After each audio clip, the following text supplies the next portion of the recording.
Magandang buhay sa inyo mga katribya, magandang umaga, magandang tanghali, magandang araw sa inyong lahat. Mga sumusubaybay po ng ating pong vlog, maging mo po sa ibang bansa. Shoutout po sa inyong lahat. Ngayon po mga katribya, napakaganda po ng panahon po natin ngayon at lalo na panahon po ngayon mga katribya po ng pagtaas ng presyo ng kalamansi. Kahapon po ay ang presyo ng kalamansi po ay nasa 1.2 yung lakad, pero meron kumukuha ng 1,100. Yung palang ating pong nabigyan ay medyo mababa pa pala, 1,2 na pala lumalakad po ang presyo. Ngayon mga katribya, ito na nga po yun, yung ating pong inaabangan na yung pong pagtaas nito, tiyempon-tiyempo naman po yung ating kalamansi ay talagang doble na po ang size. Doble na rin po ang laki mga katribya. Kaya sasabi po natin talaga pagka ipagkakaloob po sa iyo ang maganda pong halaga tsaka po marami pong bunga, ay nakakatuwa naman mga katribya dahil eto na po yon yung ating pinaghirapan sa pag-aalaga at makakatikim po tayo ng ating magandang presyo. Yan ang isa po rin sa papasipag sa mga magkakalamansi para sila po ay mag-alaga. Kasi pagka ang kalamansi ay mananatili sa presyong mababa, pati po yung mga nag-aalaga po ay tinatabangan na mag-alaga po ng kalamansi. Kaya ngayon na mataas po ang presyo nito, sigurado marami uli ngayon magsisipag na magpabunga ng kalamansi po nila. Kaya dire-diretso po yung kanilang pagpapatubig, pag-spray. Yan. Kaya tayo, buko na po yung ating inaalagaan. Kaya wala na po tayong masyado pong alalahanin. Kaya pagbabantay po ngayon, hanggat di po natin ito napipitas, ligado na po natin laging bantayan. Hindi bali mga katiba pong bantayan natin ang kalamansi. Dahil lalo na pag ganyan pong napakainit ang presyo. Pati rin po ang mga buyer at mga ahente ay ikot-ikot para makakita po ng magandang pitasin. Hirap po sila ngayon. Pero tayo, mga katribya, lalaki halos uno So ito mga katribya po yung ating reject. Ang laki rin. Yung bunga natin pitasin, no. Madalang na madalang ngayon mga katribya ang ganyan, ang size. Kaya ito pong ating kalamansin na ito, tayo ang masusunod po sa presyo. Pagka ayaw nila, tuwing ang araw-araw naman tumataas ang presyo, kaya napipilitan silang ibigay o sumunod sa gusto natin. Tingnan nyo mga katribya, ang laki para po siyang dalanghita. Tingnan nyo naman, kahit po maraming bunga ang kalamansi, hindi po man nagiging maliit ang kanyang bunga. Malaki pa rin siya. Nakayoko Ito, isang sanga siya. Mga katribya, yan. Nabuwal po yan ng bagyo pero tingnan naman ninyo mga katribya po ang bunga niya. Anong grabe talaga laki niya. Tapos berdeng-berde pa. Kaya makapaghahantay pa ito ng ilang araw. Kaya tayo ngayon kumisan, ang pagkaganyan mataas po ang presyo ng kalamansi, yung may-ari po ngayon ang nasusunod, hindi po yung buyer. Nung mababa kalamansi, alok ka ng alok ng bunga mo, ang sinasabi ng mga bayan, puno na wika ako. Marami pa akong tira. Kaya lang, pagka ipinilit mo sa iyo, babaratin na lang yung kalamansi. Ngayon, pinipilit na po yung may-ari, papitas man sa ganito, sa ganire, nagpapakipot naman po ang may-ari. Kumbaga, talagang gano'n ang buhay. Hindi sa lahat ng pagkakataon nasa ilalim ka. May pagkakataon, kailangan kanila. At sa pamamagitan niyan, pag mataas ang presyo ng kalamansi, mga katribya, kailangan ka ng bayan, pati ng ahente. Diyan naman po natin, mga katribya, masusunod. Yun pong gusto natin sa kalamansi. Imagine niyo, ang laki ng bunga. Oh. Kabigat po sa timbang nito. Yan.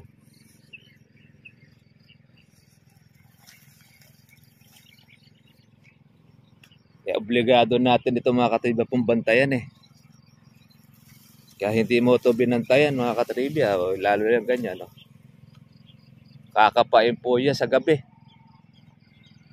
Yan. Marami pa rin po tayo pansunod. Marami pa tayo po, mga katribya, pong mga maliliit. Ganyan po ang kalamansi, mga katribya. Hindi lang po sa isang pitasan. Di bagkos. Continuous siya. Dire-diretso. Kaya nga meron tayong mga bukong mga maliliit.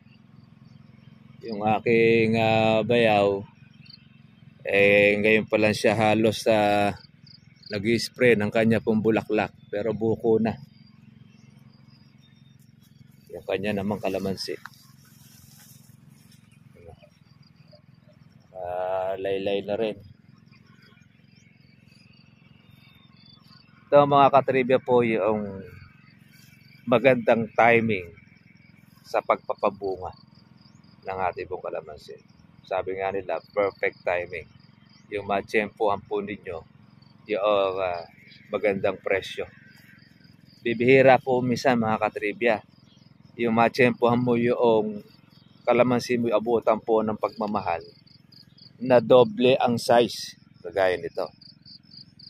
Kaya nga doon natin nasasabi, mga katribya, na yung lucky time, pagka yung naswertehan ka doon po sa iyong bunga, lalo na napaganda po ang halaga po nito at dumoble ang size ng iyong kalamansi. Diyan jumajackpot po ang mga kalamansi farmers. Tumaas na ang presyo ng kalamansi, dumoble pa ang size nito. Palas na palas siya sa bunga. Pero ito naman po, mga katribya, po ang ating alaga. Hindi naman po siya parehas na lahat ganun ang dami ng bunga. Merong marami, meron naman po na kakaunti ang bunga. Talaga pong ganon. Kahit man po yung mga nagsisipag-alaga po ng kalamansi, hindi naman nila mapa-perfect na mapagbunga niya talaga na permis. Yan, dahil po mga buko natin, mga katribya. Oh. Yan po yung ating ini-spray. Yun yung ating pang Marso. Mga buo naman. Susunod na, yan po, mga katribya, po naman ang ating pong palakihin.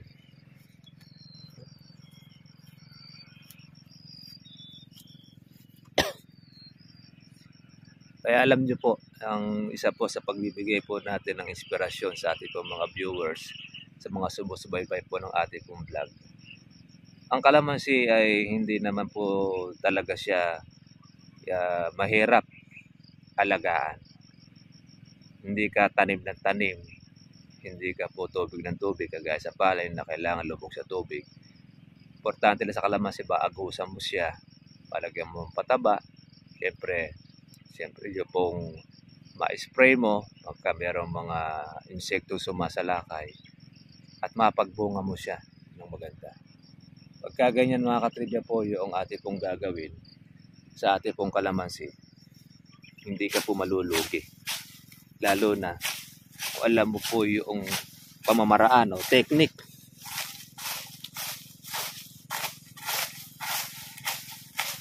Kaya tayo, nasabi po natin yung ating pong pamamaraan para meron kayong idea.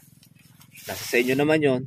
Kung i-adapt ninyo, kukunin nyo, okay lang din. Maraming makikinabang. Kung ayaw naman nilang iba na i-adapt, wala namang problema. Dahil wala naman pong mawawala sa atin. Ang importante, alam ninyo, hindi natin sinosolo. Yung pong ating kaalaman na ating natutunan, sinishare natin sa ating mga kababayan. Para kung sakali man, dumating po sa point na gusto nyo makatikim ng magandang pong presyo, ganun lang po yung ating pong ginagawa. Di ba nga, hindi sila makatikim po ng presyo mataas. Paano? Pagka nag-anunsyo na mababa ang presyo ng kalamansi, mga katribya, siya po mismo ang unang nagmamadali na pitasin ang kanyang bunga. Sipin ninyo, maliliit ang bunga ng kalamansi niya. Halos mga medium size. Nag 700. Bumaba ang presyo. Nag-alarm siya. Nag-alala. Baka hindi rin mabili kalamansi. Ang ginawa, pinapitas. Isipin mo, mura pa ang kalamansi. Pinapitas mo. Mga mamimitas gusto po ay makarami. Ubos ang bunga niya. Nung tumaas po ang kalamansi, tsaka siya nagsisisi. Ano sabi? Sayang. Kung nakapaghintay lang sana siya ng 1 linggo. 1 linggo lang ang pinaraan, mga katribya. Tumaas ang kalamansi. Kaya lang, wala na siyang pipitasin. Ganun mga katribya po dito sa amin. Pagbagsak ang presyo, nagmamadali pong pumitas. Nagkakasabay-sabay. Ngayon, pagtaas po ngayon ng mga katribya po ng kalamansi, ng presyo nito, gusto mong pumitas po ng gulpihan ng maramihan, wala ka nang mapitas. Bakit? Pitas mo na nung mababa. Ang kalamansi naman mga katribya, lahat naman presyo dyan ay abutan mo. Kung hindi naman po dihado ang inyong kalamansi, at kung nga sa akin mga katribya, talagang kung titingnan mo, malapit ito sa pagkadihado. Dahil malalaki siya, pero ibig-ibig na rin po na magsilay o yung maging reject. Kaya lang po wala pong maraming tusok itong ating kalamansi, mga katribya. Naagapan po natin ng spray. Kaya po ang kalamansi ay dumidilaw, maraming nagiging reject dahil po doon sa pamamagitan ng mga tusok. Sinutusok po ng mga putakte pagka iyaan ay pitasin na. Sabi siguro ng putakte, ayaw nyo kang pitasin, ako ang susundot. Pag sundot niya, kasabi na po nun, didilaw na ang kalamansi. Kaya nagiging reject, mga katribya. Ito mga katribya po, may bunga po ito. Itong kabila, wala po siyang bunga. Kaya hindi po nagparehas ito noong ating pong inaalagaan. May puno na talagang kokonti bunga, may puno naman na marami. Kaya kung yan mga katribya, i-estimate po ninyo, ay mahirap pong ma-estimate. Kaya malalaman na lang natin ito pagka pinitas. Importante, hindi po siya nababawasan ng mga may itim. Ang ulo, yun ang matindi po sa mga manunundot. Yan ang isa sa kalaban ng mga magkakalamansi, ang magnanakaw. Meron naman po mga katribya pong nabiktima po ang magnanakaw rito sa amin. Talagang 3 tudling, diniretso po ng pitas. Meron na rin pong mga suspect.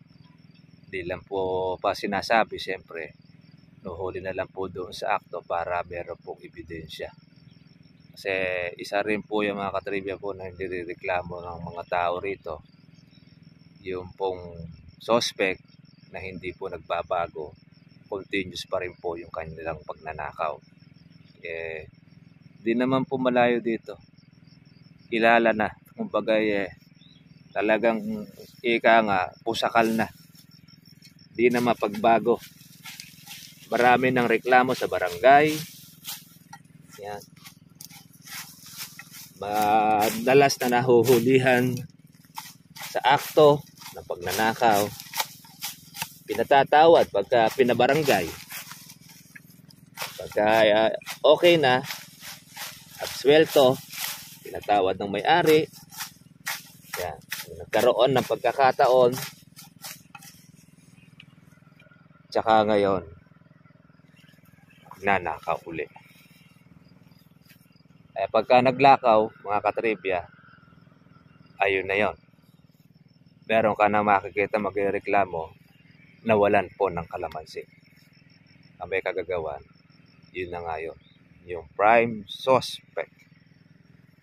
Ayan. Isipin ninyo, ang lalaki ng bunga. Sa mga magnanakaw, mga katribya, saglit na saglit lang po yan. Ito, ayan. Pero nung mababa po, mga katribya, ang presyo ng kalamansi, walang umuugong na nakawan. Nung 700, wala. Pero ngayon, tumataas ang presyo ng kalamansi, ay naku po, umuugong din ang mga magnanakaw, ang mga lupin. Kaya tayo, yun na po ang ating ginagawa. Maging alerto, hindi maging kampante sa ating pag-aalaga, mga katribya.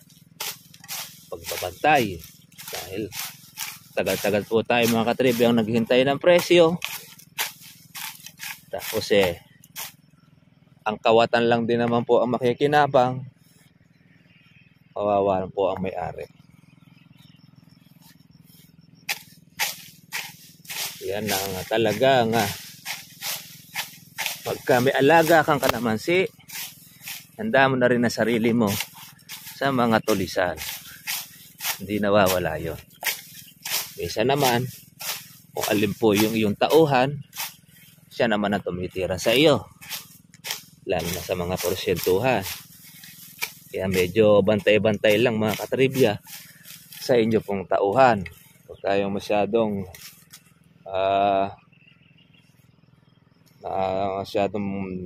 pagkatiwala na hindi nawawala.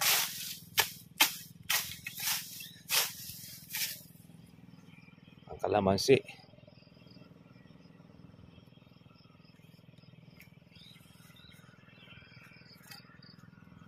Ayan po yung ating tinitingnan kung saan po yung lugar na meron tayong pitasin. Yun yung ating tinitingnan.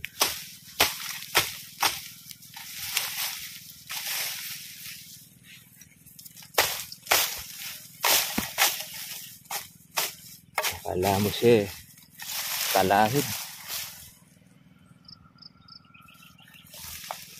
Herbicide natin ito. Okay na, pero sumusupang pa ulit.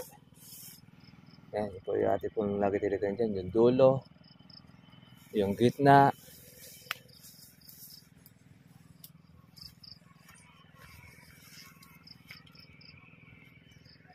kung nababawasan.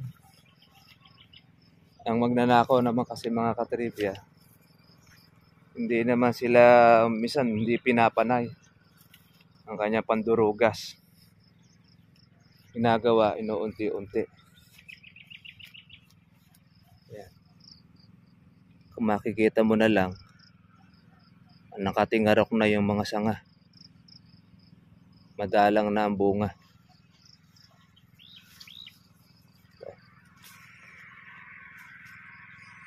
Yun po yung tinitingnan natin dyan, yung palatandaan. yung pinagpitasan. Makikita ninyo, wala na. Yung binabantayan mo, wala na rin. Nadugas na yung magnanakaw. Konting-konti na lang mga katribya. 1-2 ang lakad. Maaaring ngayon may lumakad na ngayon ng 1-3.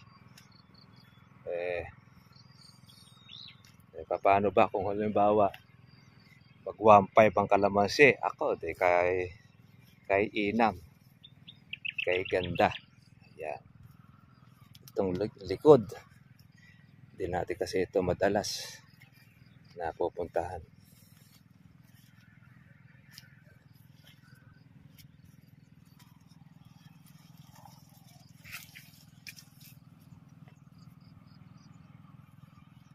Ito yung ating pinapandaw. Likod ng ating kalamansian. Ito kasi kailangan mo talagang bantayan. Pagka hindi natin pinantayan ay may isahan po tayo ng kawatan.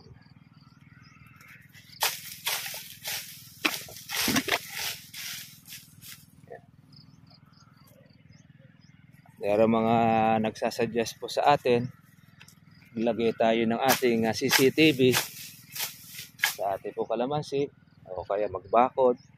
Medyo mahal-mahal po kasi mga katribya rin po yun, pagbabakod ng ating lugar. Dito kasi sa amin hindi naman kasi uso po yung mga bakod-bakod. Ang uso rito sa atin po mga katribya talaga, bantay. Minsan naman, kahit magbakod tayo ng ating kalamansian, pagka talagang bubisiting ka, ay talaga nga namang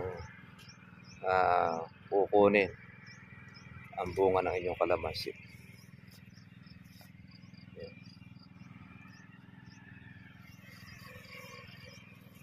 Total naman, malapit na po tayo pumitas. Ayan, lalaki na po mga katribya ng ating po mga bunga. Anong sarap pong pitasin po niyan. Kaya pagka po tumataas mga katribya po ang kalamansi, pati na rin po yung mga mamimitas natutuwa. Dahil pati sila damay na rin po doon sa nagiging maganda ang kita. Ayan. Isang tuyo.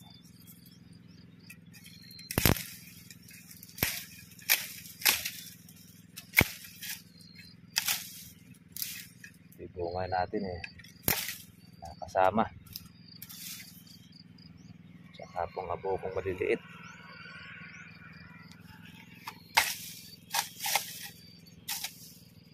Natin po yung baging ito sa gawin na ito. Maganda po ang bunga. Nakita po mga katribya po ng buyer yan, talagang wala silang masasabi doon sa laki ng ating kalamansi. Sinasabi naman natin yan, bunga ng ating organic. Dahil matagal na rin po tayo nagpapabunga, pero hindi lumalaki naman ng ganito. Kaya magkakaroon ka talaga ng comparison sa dati mong ginagamit, tapos yung bagong gamit natin ngayon. Ayan. Ubos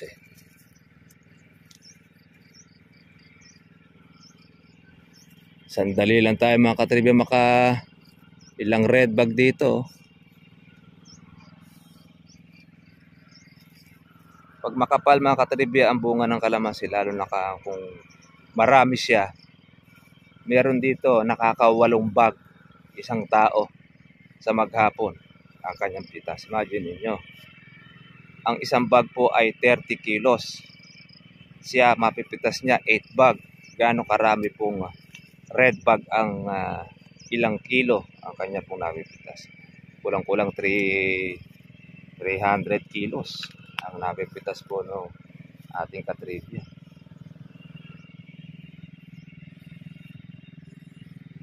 Dito, yan. So, yung ating tinitingnan kung ating nabawasan. Yan. So, tingnan niyo po yung bata. Oh. Ibang magbunga talaga pagka bata. Eh. Bukod po sa malalaki na. Ayan. Sipag pang magbunga. Puro mga uno. Eh. Pagka ito mga trivia po ay ini-red bag, kala mo siya sibuyas. Ito, 7 years na ito. Pero marami naman ito, yung mga maliliit.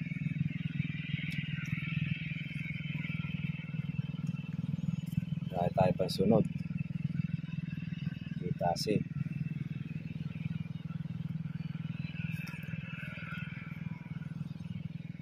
Yan, mga katribya. Huwag na po tayo magtanim po ng kalamansi. Sabi nga ng basar natin at hindi na raw po mabibili ang kalamansi. Ano kaya ngayon na masasabi niya? Tumaas ngayon ang presyo ng kalamansi natin. Asan kaya yung sasabihin niya hindi mabili kalamansi? Ngayon po yung nangangailangan ng maraming kalamansi. Wala po maibigay ang mga kalamansi farmers. So, madalit salita. Importante pa rin talaga kalamansi. Sa mga gustong magtanim, hayaan natin. Gusto nila pong kumitay ba't mo pipigilan? Kung tayo nga kumikita sa kalamansi, pero pang isang masamaang mata sa atin Si Katribi lang ang kumikita sa kalamansi. Kasi po kawawa naman siya. Hindi siya kumikita sa kalamansi. Kaya ganon. Ay maipapayo ko naman sa iyo yung ating kaibigan na yon. Gusto mo makatikim ng presyo ng kalamansi, gawin mo yung tekniko. Yun ang teknik ating pong pamamaraan. Pag panahon po ng mura, huwag kang magmadali. Maghintay ka. Hindi ka makapaghintay Sinasabay mo doon sa kabagsakan ay talagang babaratin talaga ang kalamansi mo. Subukan mo pagka tuminag. Ikaw lang halimbawa may karong kalamansi. Kakatikim ka na magandang presyo. Yan nga po yung sinasabi natin sa ating mga katribya. Lalo na ganyang marami pang bunga. Paano naman tayo nagkaroon ng maraming bunga? Nakikita naman ninyo ang ating paraan ng pag-aalaga. Continuous. Continuous din pag-aalaga. Abutan na mababa ang kalamansi natin. Bawa, sakali bumaba ito. Yan, yung bunga na yan. Meron ka naman pansunod, hindi ka talo. Dahil, meron ka pang pipitasin na susunod. Hindi kagaya na isang bungahal lang ang kalamansi mo. Talo ka nga. Ito. Yan ang ating tinatawag na kalamandarin. Nandito sa ilalim yan.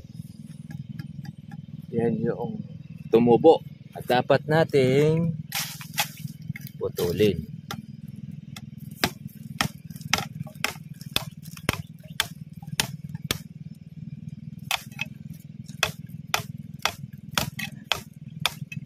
Kung meron kayong gulok, lagari, pwede.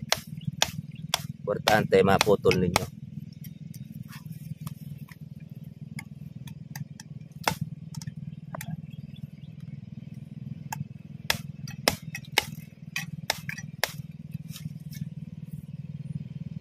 Na siya. Ito pa yung isa. Kaya lang masasama yung isang kalamansi.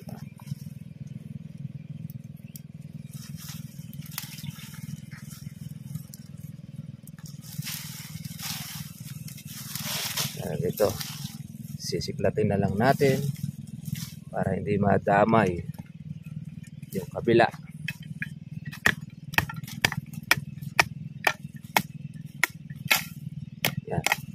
Sisiglatin po ang kalamansi. Yan. Hindi naman mamamatay yan. Ay naman yan, hindi na po siya tutubo.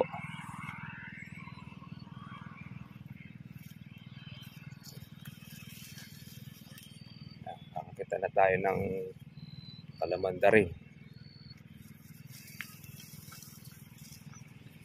Dito, marami pa mga maliliit dito. Iba pa nga rito mga katribya, dumalaga pa ang size ng ating kalamansi. Yan yung mga katribya po, yung ilalim po ng kalamansi natin. Dahil pong bunga. Yan. Mabigat na sa timbang to. Yan. Pati laylayan na yan.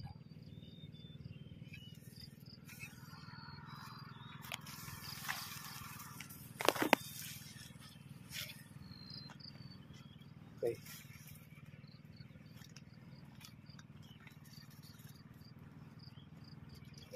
Laylay na.